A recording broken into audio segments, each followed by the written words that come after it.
ఇప్పుడు వస్తున్న చాలా మంది హీరోయిన్స్ కు సోషల్ మీడియా ద్వారా తమ ఫ్యాన్స్ కు ఎలా దగ్గర కావాలో, పేస్ట్రీలో ఎలా కనిపించి హాట్ టాపిక్ గా ఎలా మారాలో బాగా తెలుసు. షూటింగ్ కోసం ఎక్కడికి వెళ్లినా చేతిలో ఉన్న స్మార్ట్ ఫోన్ తో తమ స్టేటస్ ను అభిమానులకు చెబుతూ వాళ్ల వర్క్ని, సంతోషాన్ని సోషల్ మీడియా మాధ్యమం ద్వారా పంచుకుంటూ ఉంటారు. చూడండి, అదే పనిలో బిజీగా ఉంది కాజల్. ఇప్పుడు యూరోప్ దేశాలలో తన సినిమా షూటింగ్స్ లో చాలా బిజీగా ఉంది ఈ చందమామ. చల్లని కొండల మధ్య చక్కగా పాటలు పాడుతుంది. పాటల మధ్యలో ఇలా ఫోటోలకు ఫోజులిచ్చింది తమ అభిమానుల కోసం. మండు వేసవిలో విరిసిన బొండు మల్లెలా మెరుస్తున్న చందమామలా ఉంది కదా ఇక్కడ Kajal. Blue shirt, denim shirts తో సూపర్ కూల్ గా నిలబడింది ఈ భామ. సాయంకాలంలో ప్రియుడు రాక కోసమో లేదా రాత్రివేళ వచ్చే జాబిలి కోసమో ఎదురుచూస్తున్నట్లుగా ఉంది కదూ. ఇలా ఒక అమ్మాయి నిజంగానే డేట్ కోసం ఎదురుచూస్తే ఆ ప్రియుడు ఎంత అదృష్టవంతుడో కదా.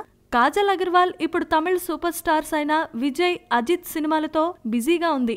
అజిత్ షూట్ ముగించుకొని ఇప్పుడు విజయ్ సినిమా పాటల షూటింగ్ కోసం పోలాండ్ లో పరువాలు ఆరబోస్తోంది. తెలుగులో పెద్ద హిట్ సినిమాలు లేకపోయినా తమిళ్లో ఇప్పుడు చేస్తున్న వాటితో మళ్లీ సక్సెస్ కొట్టాలని ప్రయత్నిస్తోంది ఈ భామ. సో అది సంగతి. Please subscribe. Hi, it's me Purna. Please subscribe.